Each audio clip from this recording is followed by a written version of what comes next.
That's right, fellas. Today, in just a few hours, Revenant Act 3 will be dropping. Now, I know some of you are like, Cross, there's no way you're going to convince me to get on Destiny right now. And to those folks, I completely understand. And I would actually even go a step further. If not a single one of these points tickles the pickle, even a little, then come on over to twitch.tv/aztecross. Let me know how you really feel. And for 24 hours, fellas, you won't be banned. I pinky promise. With all that being said, though, today's video is going to be going over Act 3's biggest changes. So for my folks out there that still give a damn, Yeah, okay, let's see what you got then. Cards at the table. let's get started. Top change number 1, we've got a brand new exotic mission launching with Act 3 called Kel's Fall. Now here we're continuing the narrative where we're going to be chasing after Fikro and of course the Echo of Reese in what has been described as a Dracula castle-inspired fortress. Now this Okay, and you kind of get me a little there. All right, keep feeding me. This exotic mission is anything like the exotic mission we received in Echoes. There should be a quest tied to the mission that will of course task us with heading through the mission, uncovering secrets, and unlocking new exotic catalysts. TLDR, get ready to run this mission 12 different times. Now it is a bit different this time around because Revenant, we've gotten all of our story beats at once. We have not had any time gates, which hopefully means we can repeatedly do the mission and unlock all the catalysts today. We'll see how that plays out though. Time gates and Destiny are like one and the same. And I'm actually really curious how Bungie's gonna roll this one out. Now, whether or not this exotic mission is gonna be good, we'll see. I will say that the Echoes exotic mission wasn't that great, but the exotic itself was amazing. So for the most part, I put up with it. Quire literally one of the best weapons Bungie has ever made. And I will say the new exotic here looks pretty good, which we're gonna be talking about in just a moment. Now, lastly, in terms of activities, this hasn't been confirmed yet by Bungie, so spoiler warning, but it appears that Contest of Elders is also getting some additions in Act 3, as there is a triumph that you can view right now on LightGG called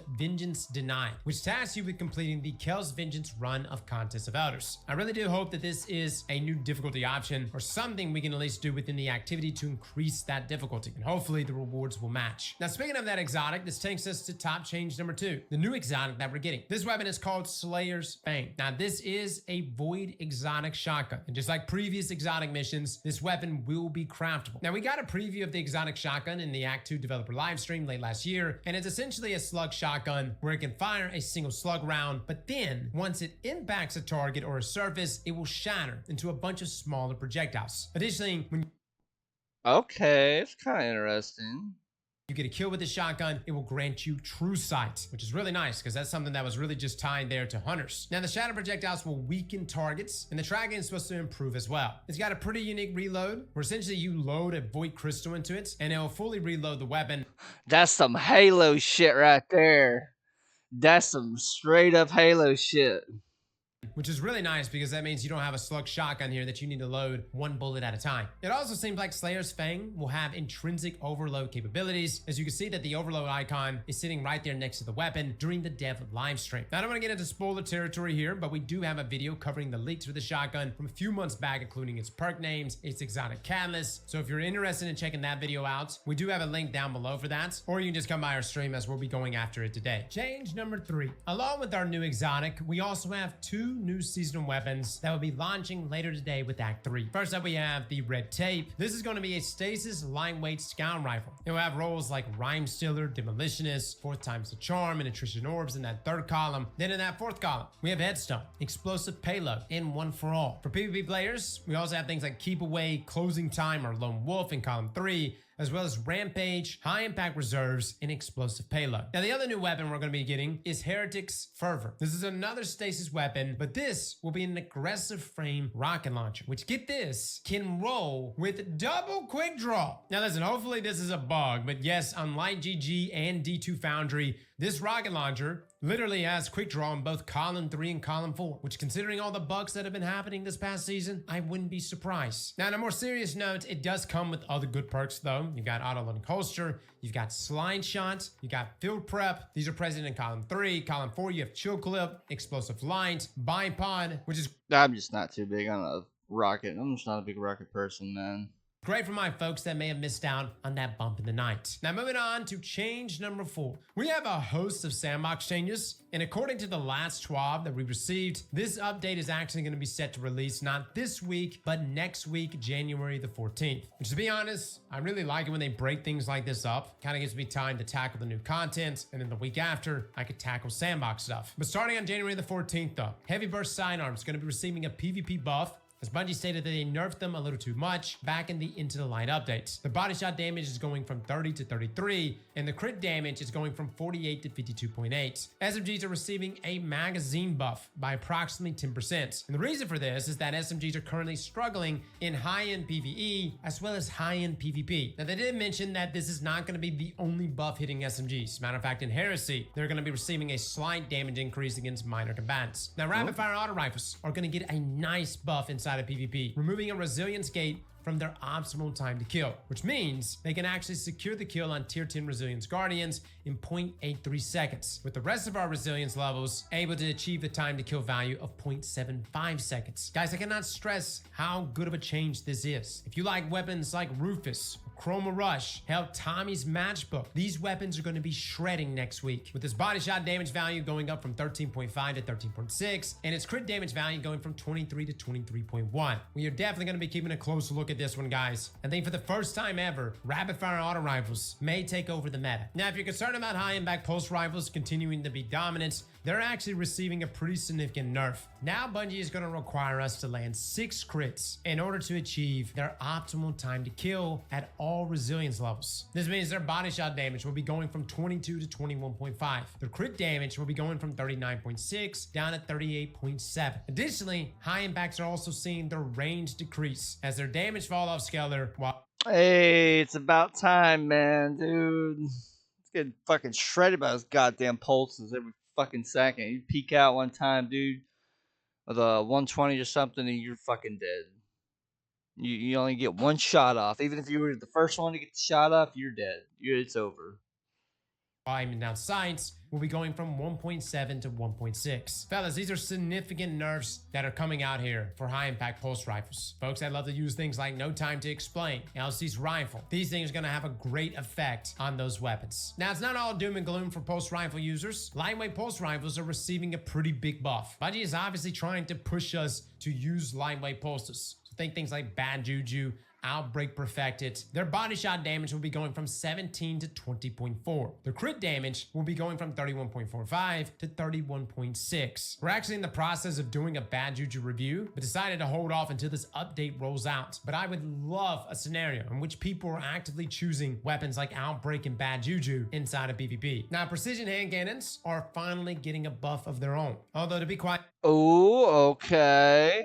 and honest, it's pretty slight. They're receiving a buff to their intrinsic perk, which already gives them higher airborne effectiveness. It will now also reduce your ADS movement speed penalty by 10%. Now keep in mind, this does affect weapons like Luna's Howl and Not Forgotten. I know those two weapons are both 140 round per minute hand cannons, but they still have that same precision frame. Now, lightweight scout rifles are also getting a PvP buff as well. Their body shot damage is going from 32 to 30. Bro, no, dude. There's no way they needed a buff.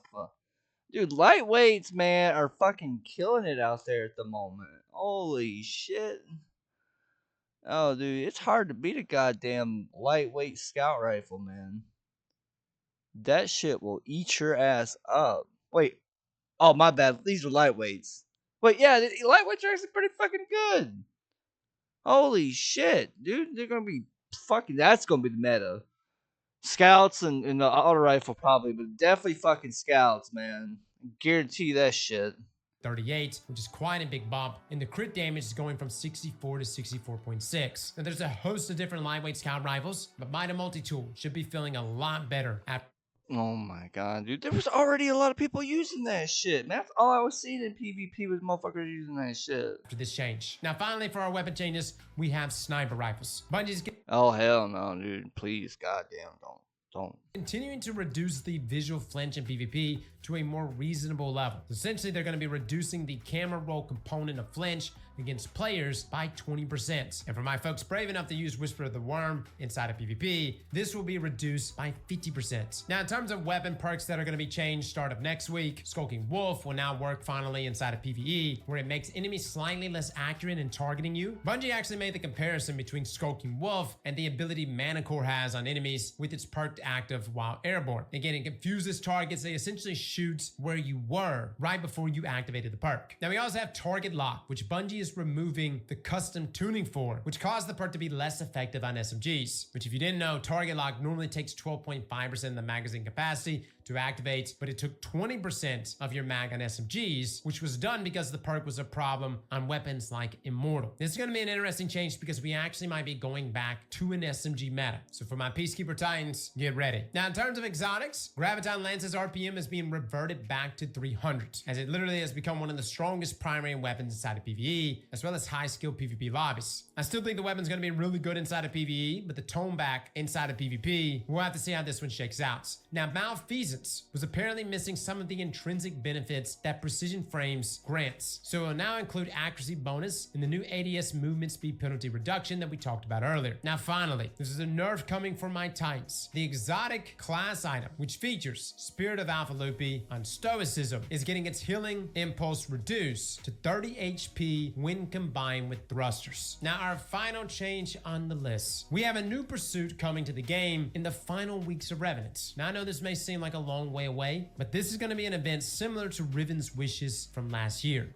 Ooh, let's get it. This will task us with completing quests and essentially choosing from a list of rewards. Now, Bungie hasn't officially announced the name of this yet, but we did cover the leak back in December for this. Again, spoiler warning ahead, but this should be the Pass is Prologue quests. And according to the leaks, this will see us complete different tasks and earn new currency called Bento tokens, which can be redeemed for a variety of different items. Now, those items include things like Artifice Armor, which will cost 2 tokens per armor piece, and Ascendant Alloys, Ascendant Shards, Exotic Ciphers, and even Spools of Conquest, which all cost just 1 token. Cloudstripe, funny enough, will actually be a purchasable exotic here for 3 tokens. There's also going to be Adept Weapons, which is pretty wild because this has never been done before, but Adept Cataphract, Adept Igneous Hammer, Adept Hothead, Horus Lease, all of these weapons will be available to be purchased. Oh, I'm going for the Igneous Hammer, baby. Hopefully it's a new updated one that you can actually upgrade the perks on, because that would be great if they finally come out with the Igneous Hammer that you're able to